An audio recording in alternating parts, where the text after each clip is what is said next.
Hey, what's going on, everybody? It's your boy Shockwave48 here. Welcome back to another video. And today we got more intel on My Hero Academia Season 6. Spoilers of the chapters of 367, so you probably understand what's going on, but the heroes are in a different place now. The villains are here, and they're all separated from different areas. So, as far as I can tell, Dalby is still fighting, or I think he is gonna fight Endeavor. I know for sure. I think Uraraka's fighting with Toga and the Twice clones. And I think Tsuyo's probably going to help her with that situation, I think. And, of course, All For One is up to his final plan. So we're just going to find out what his final plan is and what he's going to do. Because, obviously, All For One needs to be taken out. Because he's the main boss of all the villains. He controls the villains. He actually has still powers, which is pretty awesome. But I don't want his plan to go even further than that. Because, he's a bad guy. He must lose. So the hero's going to do something to stop him. So let's see. Let's go ahead and check this out, guys. Let's do this.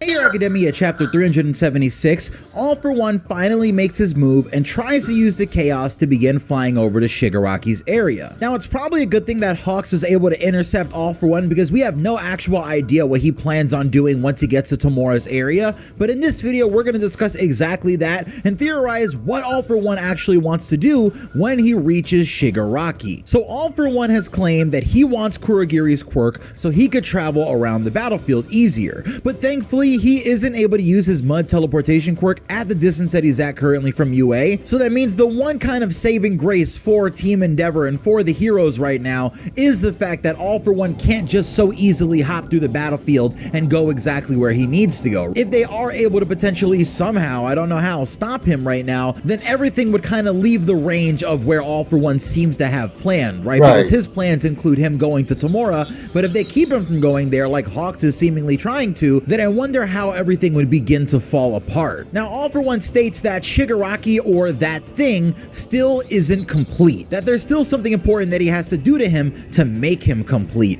and that got the gears kind of turning in my head, because when All For One and Shigaraki approached the heroes, right, they all thought that they were going to be in one location. What would there be left for All For One to do to Shigaraki, like on the battlefield? That seems a little messy to me. But for the sake of theorizing, I think I've come to 3 possible conclusions that I'm comfortable with accepting. Number 1 is he wants to somehow physically fuse with Tamura, giving us an easy way for Tamura to get a final form like most manga villains do. But also it would make sense that All For One himself interfacing with Shigaraki would give him even more control over him and access to Shigaraki's body's amazing power. It might also be, though, that this fusion would save All For One from rewinding to death like he seems he might. And of course, none of us really think that All For One's master plan is him just erasing himself out of existence without him actually being the one in control, right? I don't think he's happy for it to just be Shigaraki's body with his psyche in it. I think All For One wants to be the one who decides which side the napkin falls. Option number 2 is that I think All For One wants to give his quirk to Tamura because maybe there was more than one reason for All For One to copy his own quirk. It kind of feels like he's just using the villain for his own personal evil plan. Can't be properly controlled until both All For One quirk vestiges work together,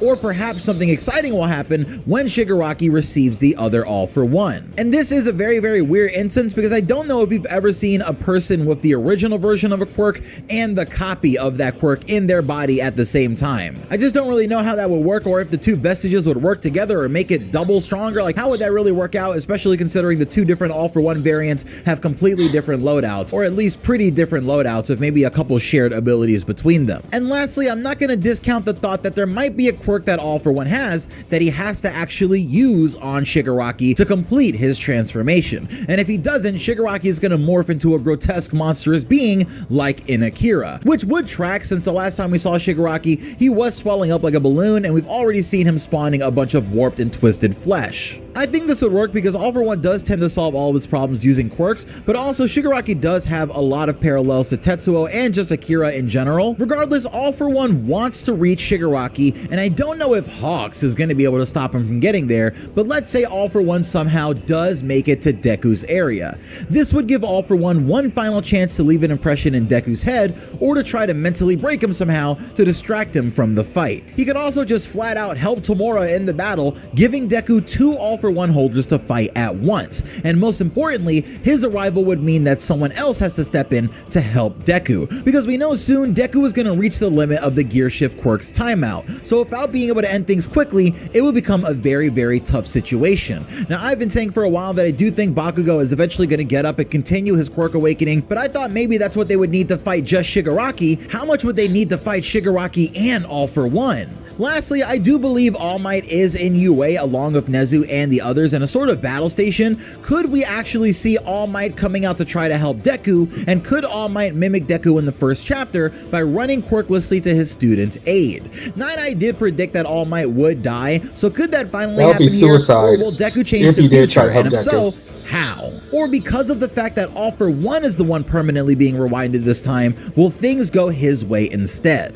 The worst case scenario for All For One is that Deku saves Shigaraki or Tenko before All For One is able to get to UA, leading to a situation where Tenko and Deku fight to take down the Demon King. In that sort of situation, how do you think things would play out? This all makes me really interested in just what All For One is planning, because we've seen him starting to move and finally starting to act, but it's always hard to tell what's going on with that guy, because every time something happens to him, he just goes, yes, everything's going according to plan. That's all you hear about with All For One, right? It's plan after plan after plan after plan, but what is the plan He never here gives in up, this does he? situation? But I suppose it's not all that stressful for All For One to have to come up with a plan, because the heroes are kind of taking the L right now. I mean, Hawks is not in a position to keep fighting All For One. He might be out of here. Dabi versus Endeavor is happening right now. Both of them might be out of here. Shoto's already gassed out. Genus is already gassed out. I mean, a lot of the heavy hitters in this arc are already out of here. So it's really going to depend on how things unfold from the hero side, and if they have any more aces up their sleeve or something somehow that they have hidden. I think the best case scenario for the heroes and the worst case scenario for All For One would be if those countries that have all been holding back support for Japan in this key moment actually start coming in and flooding in with their help, with some of the top heroes from everywhere coming in to help Japan in their hour of need. Regardless whether or not this happens, I do expect the heroes to win at the end of the day, so we're just gonna have to see how All For One is gonna fumble this master plan that he has so beautifully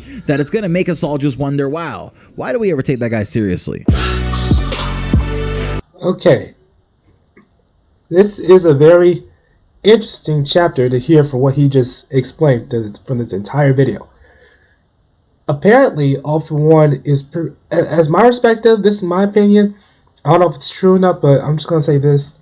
I think All For One is pretty much just using Shigaraki for his game plan to just try to to complete Shigaraki and then eventually end up finding Deku, because obviously that's what All For One wants from Shigaraki. He wants to complete him, but in my case scenario, I think he's pretty much just using him, because Shigaraki doesn't see that. He feels like, he's probably gonna say, "Oh, he raised me. He made me who I am.